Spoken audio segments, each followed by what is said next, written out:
सुप्रभात बच्चों। आज हम कक्षा 8वीं में व्याकरण में पाठ नंबर 6 का अध्ययन करेंगे। पाठ नंबर 6 है पर्यायवाची या समानार्थक शब्द।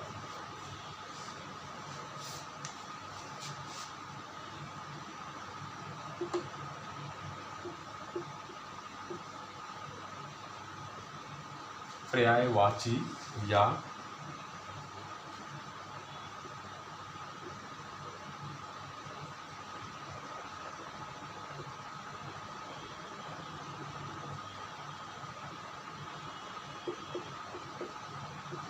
शब्द, पर्यायवाची या समानार्थक शब्द ये एक समान अर्थ देने वाले होते हैं। ठीक है, पर्यायवाची शब्द जो होते हैं एक समान अर्थ देते हैं। जैसे रात एक शब्द है, ये रात, ठीक है, और इसके पर्यायवाची क्या रहेंगे?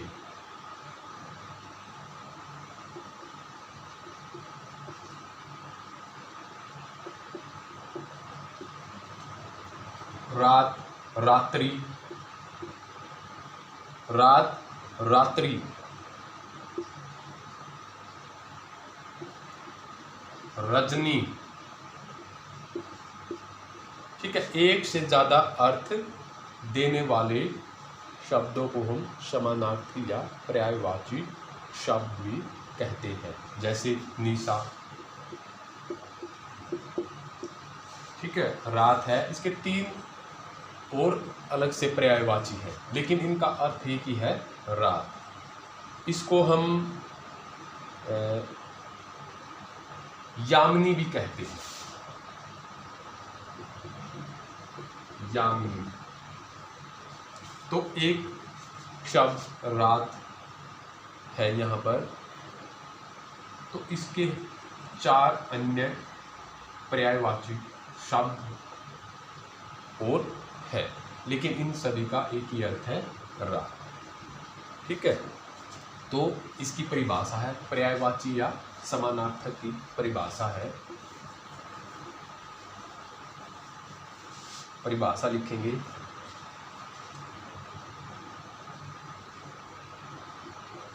पर्यायवाची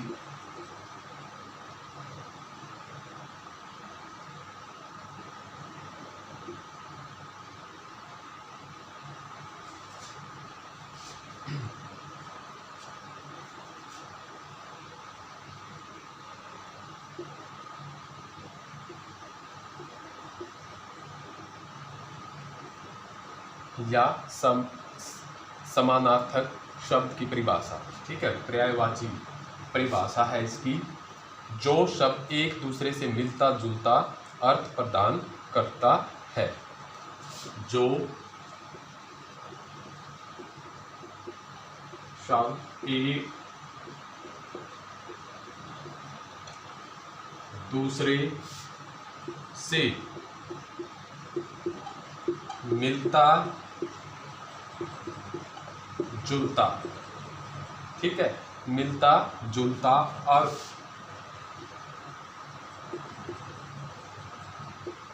प्रदान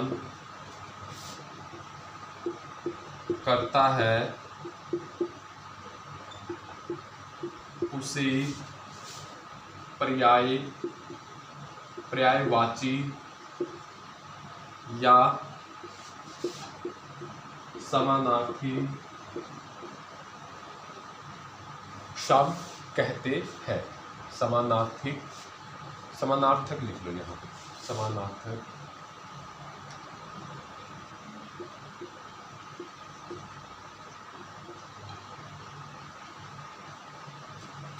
शब्द कहते हैं। एक तो परिभाषा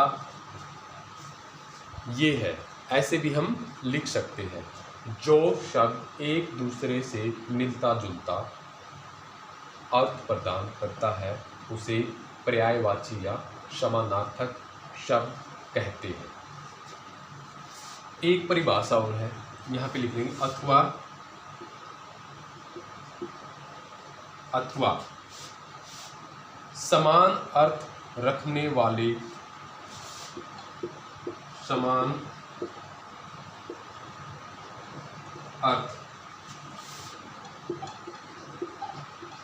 रखने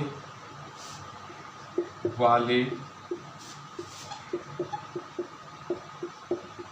शब्दों को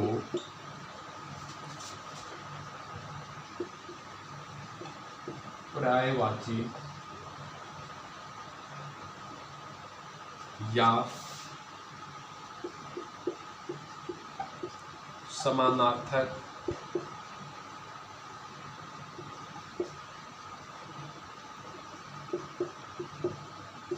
शब्द भी कहते हैं। दोनों परिभाषा का एक ही मतलब है। ये कहता है, पहले जो परिभाषा हमने लिखी है, जो शब्द एक दूसरे से मिलता जुलता है, जैसे हमने अब उदाहरण किया था एक पहले परिभाषा करने से पहले मैंने समझा था कि रात के अन्य और पर्यायवाची शब्द हैं, जैसे रात्रि, रजनी, निशा, ठीक है, वही एक दूसरे, लेकिन उनका अर्थ होता है एक दूसरे से मिलता जुलता है, अर्थ प्रदान करता है, उसे पर्यायवाची या समानार्थक शब्द कहते हैं। अथवा एक तो परिभाषा ये है, एक हमारी जो पाठ्य पुस्तक में दे रखी है व्याकरण में, वो ये परिभाषा दे रखी है, समान अर्थ रखने वाले शब्दों को पर्यायवाची या समानार्थक शब्द भी कहते हैं। ठीक है, तो अब इसके हम उदाहरण देखेंगे। उदाहरण करते हैं।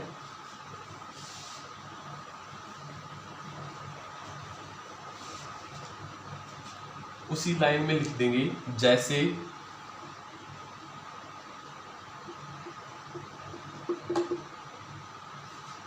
यहां नीचे लिख देंगे शब्द और यहां पे लिख देंगे पर्यायवाची या समानार्थक शब्द।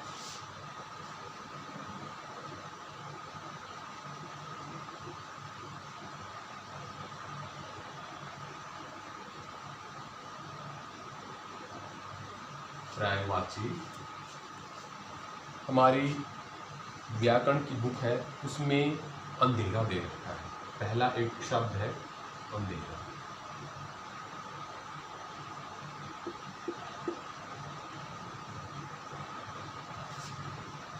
इसके और अन्य पर्यायवाची शब्द है, जैसे अंधकार,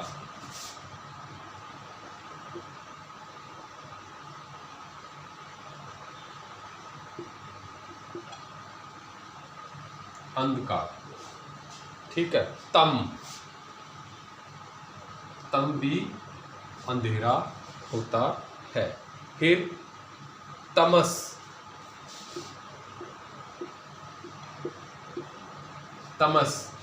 फिर अंधियारा, यहां पे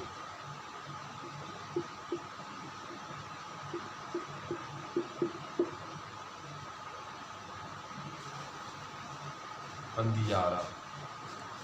कहने का मतलब ये है कि प्रत्येक, यानी कि ये अंधेरा शब्द है, इसके पर्यायवाची निकल के आगे अंधकार, तमस, अंधियारा।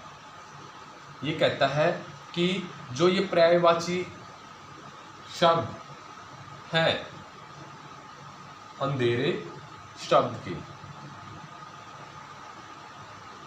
तो फिर ये कहता है कि पर्यायवाची शब्द एक दूसरे के स्थान पर हर स्थिति में प्रयोग नहीं किया जा सकता। ठीक है, कहने का मतलब ये कि जो ये पर्यायवाची आए हैं, ये हर जगह, हर स्थिति में प्रयोग नहीं किया जा सकता।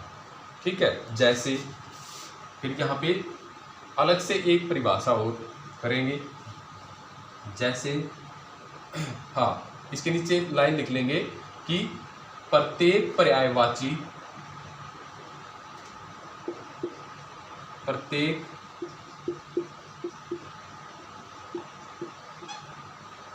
पर्यायवाची, प्रत्येक पर्यायवाची शब्द एक दूसरे के स्थान पर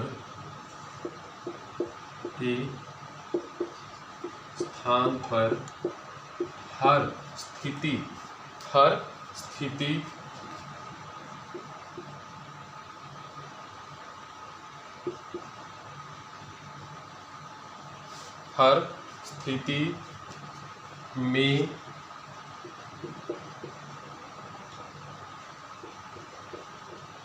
प्रयोग नहीं किया जा सकता, प्रयोग नहीं किया जा सकता। ये कहता है कि जो अंधेरा शब्द है इसके पर्यायवाची है ये जरूरी नहीं है कि एक दूसरे, यानी कि एक दूसरा, एक ये दूसरा अंधकार, अंधेरा अंधकार, ये इसकी जगह प्रयोग में हो, इसके स्थान पर आए, ठीक है, वहाँ पे स्थिति अलग अलग होगी। एक उदाहरण से आप समझ जाओगे।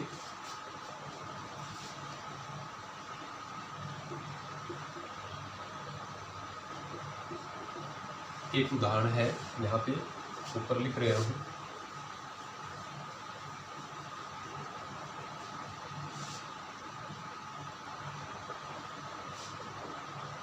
जैसे दिन,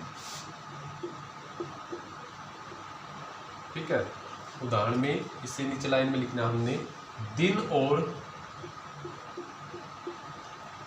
वार, दिन और, ये जो लाइन मैंने लिखवाई है, जो उदाहरण मैं समझा रहा हूँ, हमारी पाठ्य पुस्तक में नहीं है। ये तो विद्यार्थी समझ जाएंगे कि हर स्थिति में जो किसी शब्द के पर्यायवाची शब्द होते हैं वो प्रयोग नहीं लाए जा सकते, ठीक है। ये मैं आपको वैसे समझा रहा हूँ, हमारी पाठ्य पुस्तक में नहीं है, लेकिन फिर भी हम विद्यार्थी कॉपी में इसको साफ साफ लिखेंगे। दिन और वार एक दूसरे के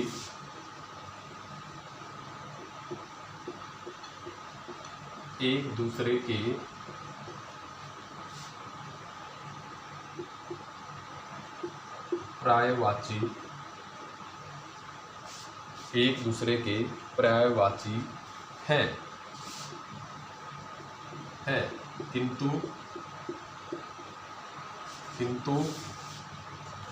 एक दूसरे के पर्यायवाची हैं, किंतु हम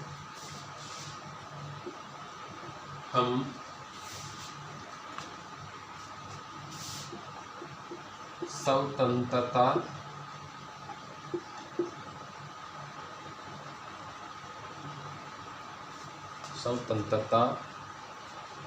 दिन को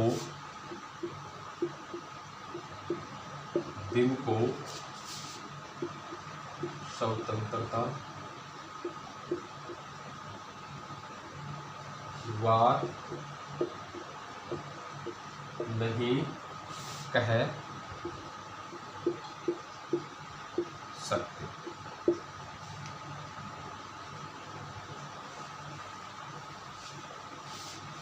विद्यार्थी समझ गए होंगे इस उदाहरण से। ये कहता है कि शब्द जो है उसके अनेक पर्यायवाची शब्द तो होते हैं, लेकिन हर स्थिति में उनका प्रयोग नहीं किया जा सकता। यही इस उदाहरण में इन्होंने साफ बताया है कि दिन और वार एक दूसरे के पर्यायवाची तो हैं, लेकिन हर स्थिति में एक दूसरे के पर्यायवाची शब्द को हम नहीं लिख सकते। जैसे स्वतंत्रता, दिन को स्वतंत्रता वार नहीं कह सकते, ठीक है। अब आगे बढ़ते हैं हम, जो हमारी पाठ्य पुस्तक में है, व्याकरण पाठ्य पुस्तक में है।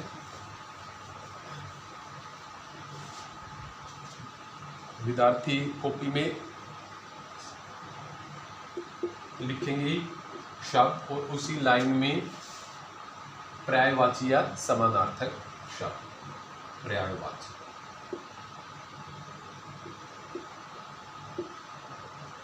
पर्यायवाची, ठीक है। अब बात करते हैं हम, अंधेरा शब्द है वो हमने कर लिया। अग्नि, अग्नि शब्द है, इसके पर्यायवाची क्या क्या होते हैं? जैसे अनल, आग, अनल, आग, पावक, अनल, आग, पावक, ज्वाला,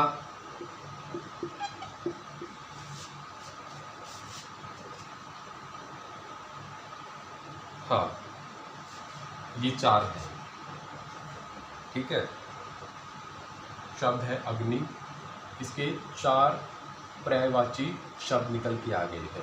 एक उदाहरण किया था हमने कि हर स्थिति में हम पर्यायवाची शब्द का प्रयोग नहीं कर सकते, लेकिन इनका अर्थ है एक ही होता है। अनल आग होती है, अग्नि होती है, आग भी अग्नि होती है, पावक भी अग्नि होती है, ज्वाला भी अग्नि होती है। उसके बाद आँख,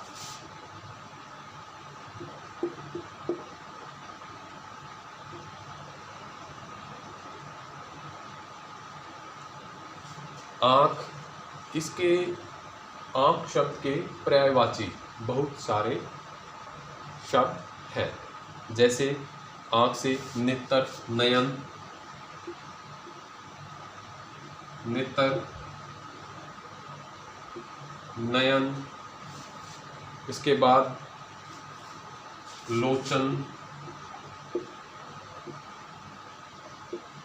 चक्षु,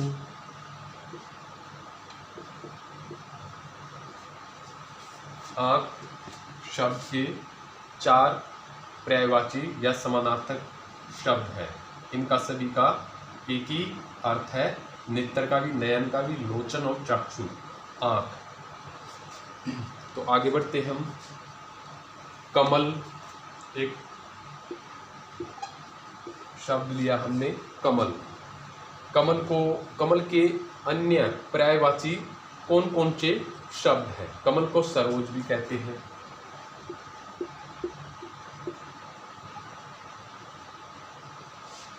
ठीक है। कमल को हम नीरज भी कहते हैं, कमल को हम जलज भी कहते हैं,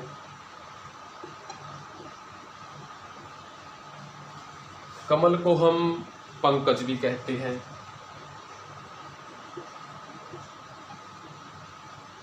कमल को हम राजीव भी कहते हैं, राजीव।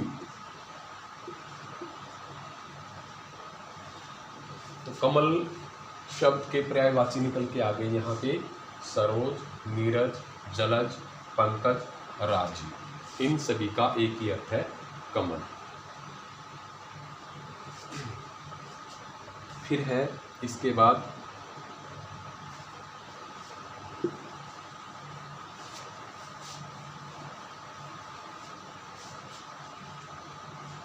कोयल।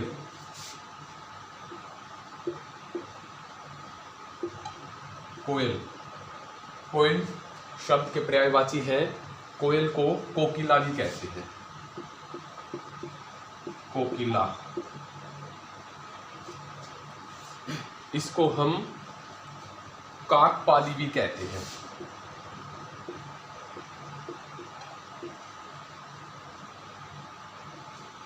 काकपाली भी हम कहते हैं। पिक भी, पिक, पिक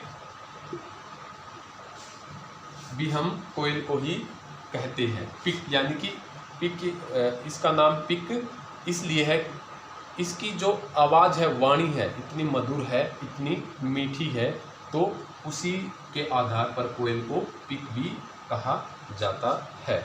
इसको हम वसंत दूत भी कहते हैं, कोयल को हम वसंत दूत भी कहते हैं।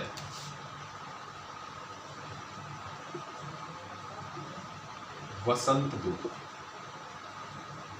वसंत दूत क्यों कहते हैं? क्योंकि जब वसंत आता है तो उस ऋतु में, वसंत ऋतु में कोयल है एक जगह नहीं रहती, वो चंचल हो जाती है। तो एक जगह से दूसरे, एक पौधे से दूसरे पौधे पे, ठीक है, कोयल है, ये तो पक्षी है, स्वतंत्र होते हैं, आज़ाद होते हैं, कहीं भी जा सकते हैं, आकाश में उड़ सकते हैं, इनका सीमित दायरा नहीं है, इनको बांध नहीं सकते, आज़ाद है। तो वसंत दूत क्यों कहते हैं? जब वसंत ऋतु आती है तो यह एक दूत का काम करती है। क्या करती है? ये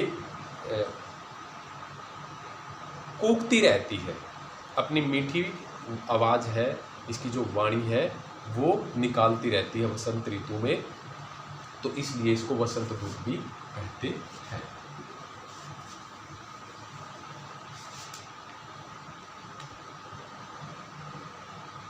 एक शब्द है खग। खग, खग क्या होता है? खग होता है पक्षी। खग को पक्षी भी कहते हैं, खग को पखेरु भी कहते हैं।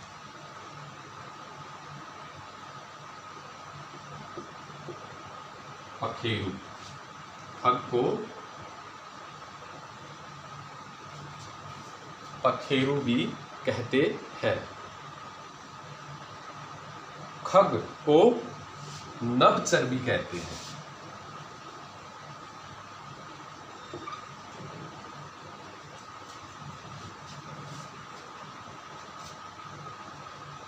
खग को पक्षी कह दिया, पखेरु कह दिया, नभचर, नभ यानी कि आकाश में चारों तरफ वितरण करते हैं। कौन करते हैं? वो पक्षी करते हैं, ठीक है।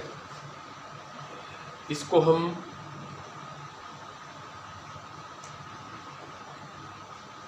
विहंग भी कहते हैं। विहंग तो सभी पर्यायवाची है, इनका एक ही अर्थ है खग, पक्षी। लेकिन ये कहता है कि हर स्थिति में एक दूसरे शब्द को हम प्रयोग नहीं कर सकते। जैसे हमने एक वो उदाहरण किया था उसी तरह।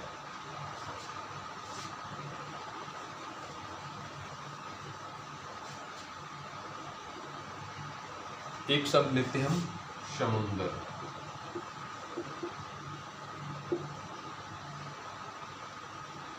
समुंदर, समुंदर के बहुत सारे पर्यायवाची शब्द है। समुंदर को सागर भी कहते हैं।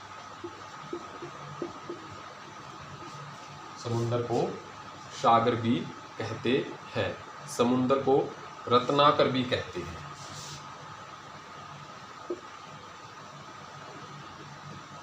रत्नाकर। समुंदर को हम नीर निधि भी कहते हैं। नीर निधि भी कहते हैं। समुंदर को हम सिंधु भी कहते हैं।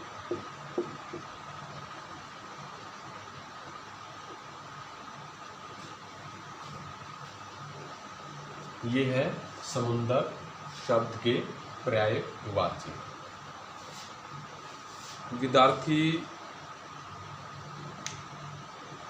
सबसे पहले तो जिस भी पाठ का हम अध्ययन करते हैं उस पाठ की परिभाषा अच्छे से विद्यार्थी को याद हो, तो हमें आगे अध्ययन करने में कोई परेशानी या कठिनाई का सामना नहीं करना पड़ता।